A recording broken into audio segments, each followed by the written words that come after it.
In 1867, Mark Twain toured the land of Israel, known back then as Palestine. Here's how he described it: a desolate country whose soil is rich enough, but is given over wholly to weeds, a silent, mournful expanse. There was hardly a tree or a shrub anywhere. Palestine sits in sackcloth and ashes, desolate and unlovely. Today, Mark Twain wouldn't even recognize this land. Out of rocky soil, out of swamps, and even out of deserts, Israelis have created gardens, vineyards, and farms with some of the most innovative techniques in the world.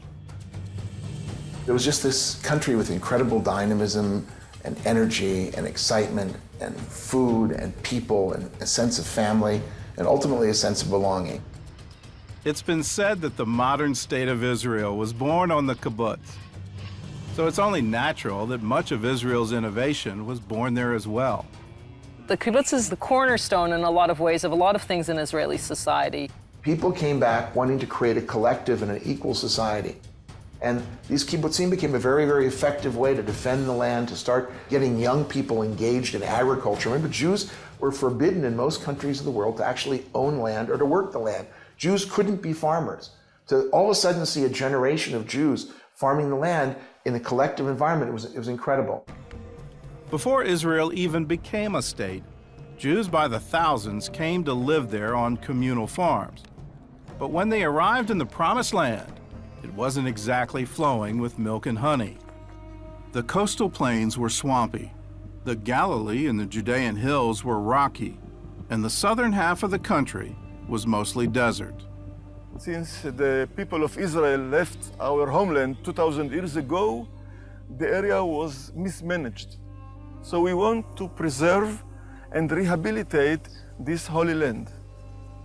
The early Jewish settlers faced a number of obstacles, from bad soil to Bedouin raiders, but they faced an even bigger enemy that threatened to destroy the Jewish state before it began. In the early decades of the 20th century, Israel was a breeding ground for mosquitoes carrying malaria. They overtook the coastal plains and the Jordan Valley, the only land available for Jews to buy since the local Arabs had decided it was uninhabitable. In 1920, more than a third of all Jewish residents of Palestine had malaria.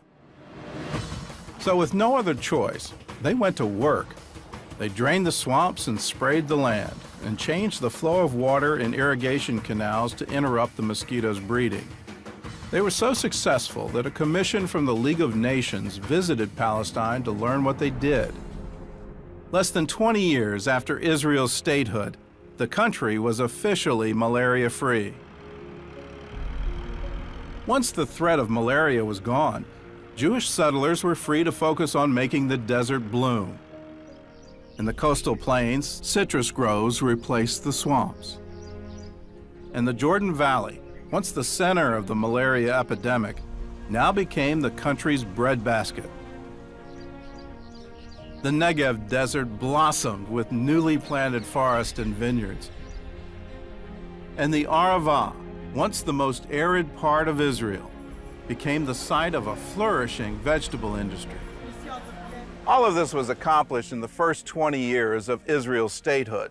In that time, they more than doubled their standard of living. And now they're using their experience to help other countries.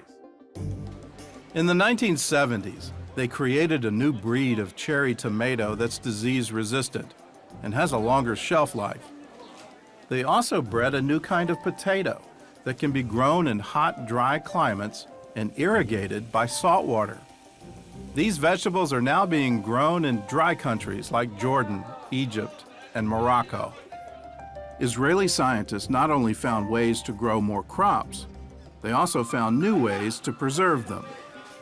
Grain Pro cocoons provide an inexpensive way for farmers to keep their grain market fresh by keeping out water, air, and insects.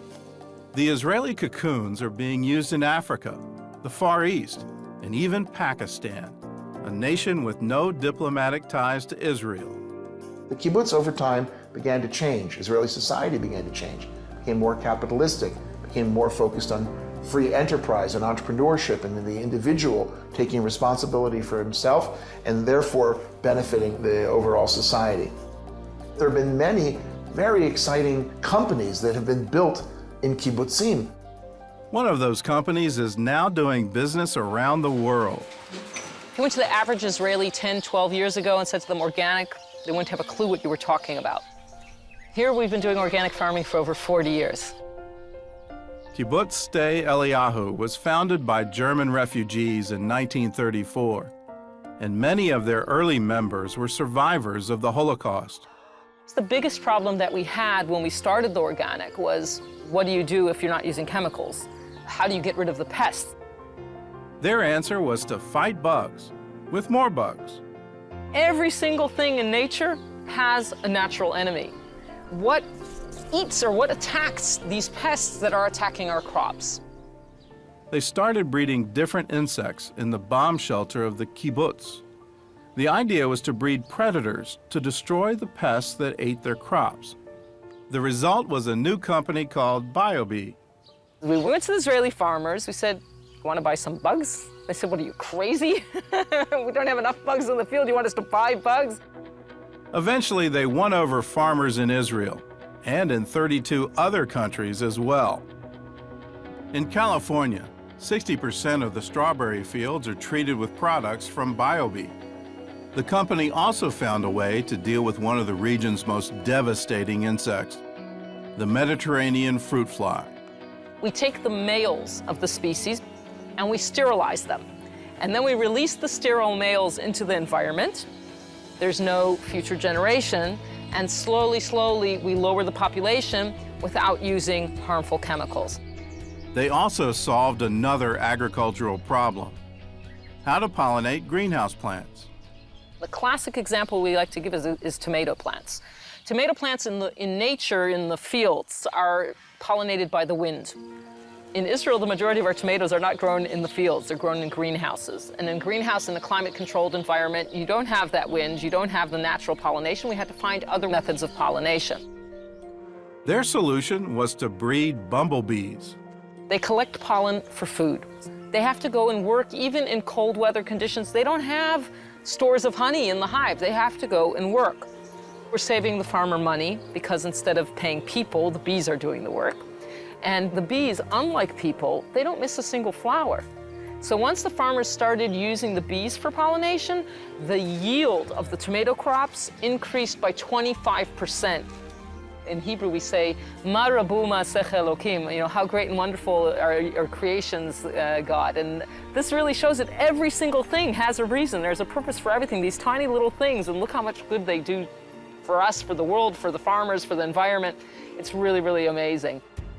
Farmers at Sde Eliyahu not only targeted insects, they also found a creative way to get rid of rodents as well. What we used to do is basically used to take poison in a bottle, in a teaspoon, and somebody's job was to walk up and down the rows, and every time they saw a mouse hole, to take a teaspoon of poison and throw it down the hole. Now, obviously that's not ecologically friendly. On top of that, if it rains or if we irrigate our fields, all that poison's going in the ground. So we said, what is a natural solution to rodents? And the natural solution that we found is the barn owl. The barn owl is an amazing raptor. 2 owls can capture an average of 2,000 to 5,000 mice a year. Okay, that's a lot of rodents. There was just one problem with the owls. They fly away. And one of the places they would fly to is Jordan, which is very close by. In Jordan, they were shooting them. In Arab folklore, the barn owl is a harbinger of death. And they're very superstitious about barn owls. So they see a barn owl, they shoot it. So very simply, we went to Jordan and we invited the Jordanian farmers to come to Sde Eliyahu to see what we were doing here. This was over 20 years ago. And today we have over 2,600 nesting boxes across the country. The numbers keep growing. But also it's become a wonderful program of regional cooperation, also with Jordan, also with the Palestinian Authority. This has been amazing, amazing success story. We tell the people it's not the dove bringing peace anymore to the Middle East, it's the barn owl. We're a light unto the nations, we're supposed to be anyways. If we want to really save the environment, if we really want to help the world, then we can't keep these things to ourselves. We have to share these things. We have to share this knowledge. And I think by helping others, we're helping ourselves as well.